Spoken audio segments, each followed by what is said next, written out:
Un barrage monumental, une forêt submergée et un lac secret en plein désert. Aujourd'hui, on se penche sur une analyse qui relie ces trois éléments et qui pose une question fondamentale sur l'avenir du plus long fleuve du monde. Alors, pour bien commencer, posons-nous cette question, qui est en fait le point de départ de toute l'histoire. Que se passe-t-il vraiment quand l'ingénierie à très très grande échelle rencontre une nature qui n'a pas été préparée? Eh bien, la réponse, d'après les documents qu'on examine, concerne directement le grand barrage de la Renaissance éthiopienne, le fameux Gerd. Et ce qui aurait pu être vu comme un simple détail pourrait en fait être, selon la source, une faille majeure au cœur même de cet ouvrage colossal. Ok, première section, on va regarder de plus près comment ce problème a pu prendre forme. On va se concentrer sur la faille physique, celle que l'analyse met vraiment en lumière. Alors, comment on en est arrivé là? D'après la source, au tout début du projet, les arbres étaient bien défrichés. Mais au fur et à mesure que le réservoir s'est rempli et agrandi, notamment lors des 3e et 4e remplissages, cette pratique aurait été tout simplement abandonnée. Trop cher, trop compliqué.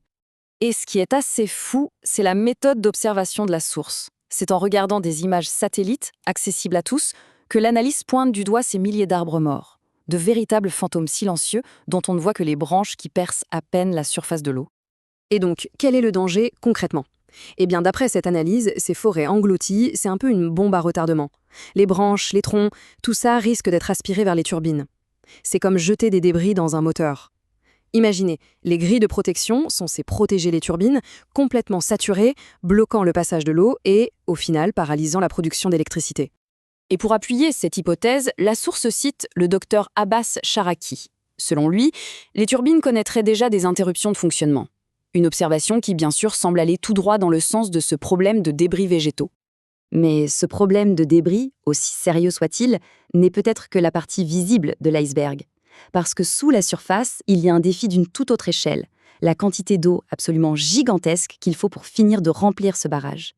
On attaque maintenant ce qui ressemble à un vrai casse-tête hydrologique. Une question qui paraît un peu étrange à première vue. Pourquoi est-ce que remplir les 2 derniers mètres de ce réservoir géant est beaucoup plus difficile que de remplir les tout premiers? La clé, pour comprendre, c'est ce qu'on appelle le principe du sommet large. Et l'analogie du vase, elle est parfaite. Imaginez, pour faire monter le niveau de l'eau d'1 centimètre tout en bas du vase, là où il est étroit, il faut très peu d'eau. Mais pour ce même centimètre tout en haut, là où le vase est très large, la quantité d'eau nécessaire explose. Eh bien, le réservoir du Gerd, c'est exactement ça. Pour être bien clair, au début, le réservoir, c'était un canyon étroit. Aujourd'hui, pour arriver à son niveau maximum, l'eau doit s'étaler sur une surface immense, comme un lac qui se forme. Du coup, ces fameux 2 derniers mètres, ce n'est pas juste 2 mètres. Ça représente un volume d'eau absolument colossal. Et voilà le point crucial d'après l'analyse. Cette dernière étape est tellement gourmande en eau qu'elle équivaut en fait à un 6e remplissage qui ne porte pas son nom. Or, chaque mètre cube d'eau qui est retenu pour ce remplissage, c'est un mètre cube qui, pendant ce temps, ne coule pas vers l'Égypte en aval. Pour bien se rendre compte des enjeux, mettons ces chiffres en perspective. Le GRD, avec ses 74 milliards de mètres cubes, c'est un titan. Mais il est presque petit à côté de son voisin en aval, le lac Nasser égyptien, qui peut en contenir quasiment le double, 130 milliards. C'est la danse entre ces 2 géants de l'eau qui définit toute la géopolitique de la région.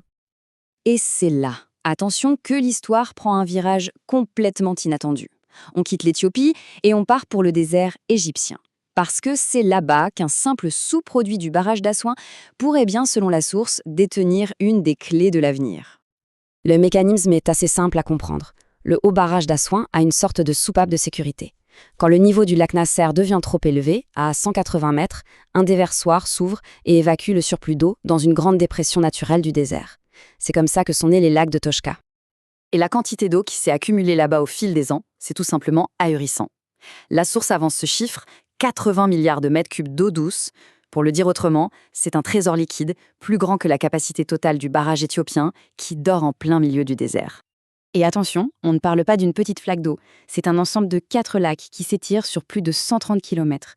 Et le détail qui change tout, cette eau n'est pas passée par les turbines d'Assouan, elle a donc gardé avec elle le précieux limon, les sédiments fertiles venus des hauts plateaux éthiopiens. C'est une réserve colossale d'eau et de fertilité qui, pour l'instant, est inutilisée. Ce qui nous amène à la partie la plus visionnaire de l'analyse.